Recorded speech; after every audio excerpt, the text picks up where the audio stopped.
Titanic afundou. Ah, é? Por que o Titanic afundou? Ai, cara, você falou que foi por causa do iceberg, né? Foi. Porque bateu no iceberg. É, também. Mas ele poderia ter batido no iceberg e não afundou.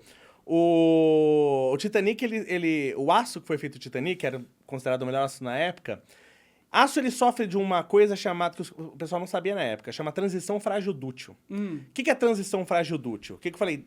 O que é a ductibilidade do material? Quando você bater nele, ele tem capacidade de amassar em vez de quebrar. Sim. O material, quando você bota energia no material, contra o material, energia mecânica, você bate nele ou pressiona ele tem que armazenar aquela energia de alguma maneira. Ele pode armazenar na zona elástica, como um arco. Você dá energia, deforma ele e ele devolve jogando a flecha. Tá. Ele tá armazenando energia na zona elástica. Isso é o que é chamado resiliência. O pessoal fala, você é resiliente, você é resiliente. Resiliência é uma capacidade que o material tem de transformar estresse em trabalho. Então é uma característica legal para um ser humano. Pode crer. Você tá sob tensão, você armazena aquela energia e, por exemplo, devolve em forma de trabalho. Isso é positivo pra Isso caralho. é positivo. Sim. Então você tirou isso de materiais. Resiliência é isso. Sim. Tá? Então quando você estressa o material, ou ele absorve na zona elástica, ou ele absorve na zona plástica, que ele faz? Ele se deforma, ele dobra, ou ele cria área, porque como nós falamos antes, área é energia, né? Ou ele cria área. E aí ele quebra, né? Todo metal praticamente que você pensar, qualquer um, alumínio, cobre, titânio, tungstênio, manganês, cromo, vanádio, estanho, o que você imaginar, tá? Nióbio, o que você imaginar. Ele funciona assim. Você tá numa temperatura, ele absorve esse tanto de energia. Você vai diminuindo a temperatura, ele vai diminuindo o tanto de energia que ele absorve. Ele vai ficando mais frágil, tipo uma borracha. Você bota no nitrogênio líquido, ela não fica mais maleável. Você bate, ela quebra como um vidro. Verdade. Tá? Só que o material, ele vai perdendo essa capacidade de absorver energia gradualmente. Você vai baixando a temperatura, ele absorve cada vez menos energia. O aço é um dos únicos materiais que você vai baixando a temperatura e ele vai diminuindo a energia que ele absorve. Chega uma hora que ele faz assim, ele despenca. E isso é por volta do 0 graus Celsius. Entendi. Isso chama transição frágil-dútil. Então o cara, na hora que ele testou lá no estaleiro, o aço era super dútil. Na hora que ele tava na água lá, a menos 3 graus Celsius, o material tava um vidro. Pode crer. Você entendeu? Faz E eles não sentido. conheciam esse fenômeno, chamado transição frágil-dútil. Não era conhecido. Entendeu? Então você tinha esse problema. Aham. Tinha outros problemas. Embarcação, é uma coisa difícil pra caramba de fazer. É mais difícil do que fazer carro, do que fazer avião, do que fazer trem. Barco, porque, barco é solicitado de tudo quanto é maneira, porque o barco, ele flete, ele traciona, ele contrai, ele torce, tudo acontece com ele, que ele tá na água, tá? Mas imagina que, naturalmente, o barco, ele tá fletindo ali, porque as ondas vão passando. Imagina que eu pego essa espada e eu vou entortar ela assim, que eu tenho a força pra isso, tá? Cuidado que ela tá um pouquinho afiada. Não sei, eu já senti aqui. Eu vou entortar ela assim. Imagina que seja uma régua. Vamos pegar uma régua, mas pegar essa parte aqui, que seja uma régua. E eu vou entortar essa régua assim. Onde você... Então, eu tô fletindo, como acontece quando as ondas estão passando. Você acha que essa régua vai quebrar onde? Perto da minha mão ou no meio? No meio. No meio. É a parte que é mais solicitada, maior momento fletor, Sim. tá? Então ela vai quebrar no meio. Onde você vai reforçar o seu barco? No meio ou nas pontas? No meio. No meio. Então você reforçou no meio. Onde ele bateu? Na ponta. Na ponta.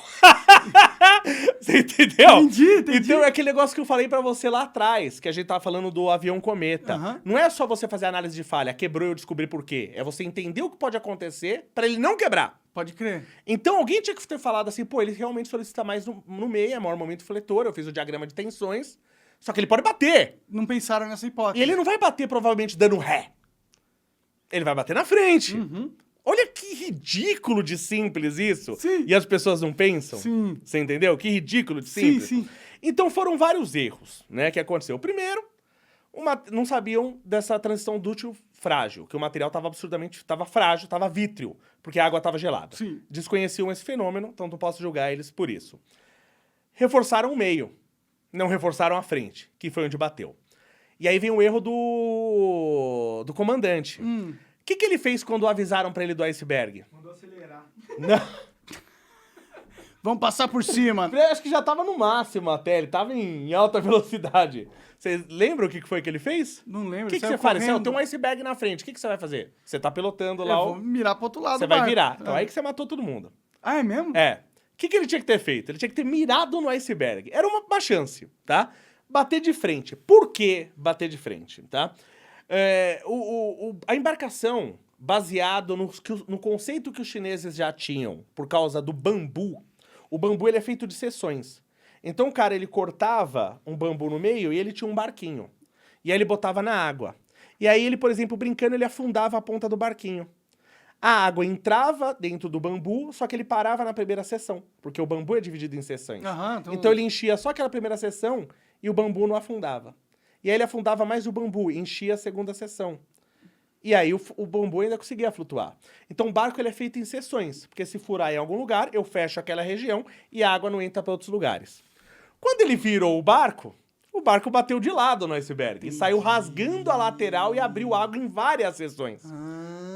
Entendeu? Se ele tivesse batido de frente, ia ser uma baita de uma parada brusca, umas velhinhas ia cair, ia quebrar a bacia, mas o navio não ia afundar. Você entendeu? Caralho! Então, é que ele acreditou, parece que tinha um problema de projeto, ele tinha um leme relativamente pequeno em relação ao barco, então ele acreditou que ele podia virar. Pode crer, que ia dar tempo de desviar. De desviar. Ele Que, em teoria, seria o melhor das possibilidades. Se ele acreditou que essa era uma. Só que ele devia ter testado melhor a embarcação, né? É que testar uma embarcação dessa também é meio caro, mas ele devia ter testado melhor. Ver quanto tempo ele demora pra virar. Isso, testado um pouco, andado mais devagar, até pegar o jeito, entender a movimentação da embarcação. E não foi feito isso, né? Não foi feito isso. Então foram várias coisas erradas, como eu falei. O aço, como eu falei, era uma característica da transição frágil-dúctil que não se conhecia. Reforçar só o meio, que é onde você tem maior momento fletor, e ignorar que ele poderia bater no iceberg. Então isso foi um erro, deveria ter sido reforçado na frente também. E o cara ter desviado. O cara podia ter batido de frente. Pode crer. Nossa, vários erros que culminaram numa puta tragédia, né? Mas... Quer dizer, avião teve sempre um filme, assim. né? Teve um filme. É um bom filme. Eu tive que assistir 4 vezes esse filme na época, assim, até... E é um filme de 200 horas. Por que você teve que assistir 4 vezes? Puta, eu não sei se eu posso contar essa história. Então... Acho que hoje pode, vamos lá. Eu namorava nessa época. E, óbvio, toda mulher tava louca pra assistir Titanic. E aí eu fui assistir com a minha namorada. E a gente assistiu, só que saiu o filme e a gente terminou. Putz. E aí eu comecei a sair com outra menina. E ela queria assistir o Titanic. Ah, caralho. E a gente saiu. E aí terminaram.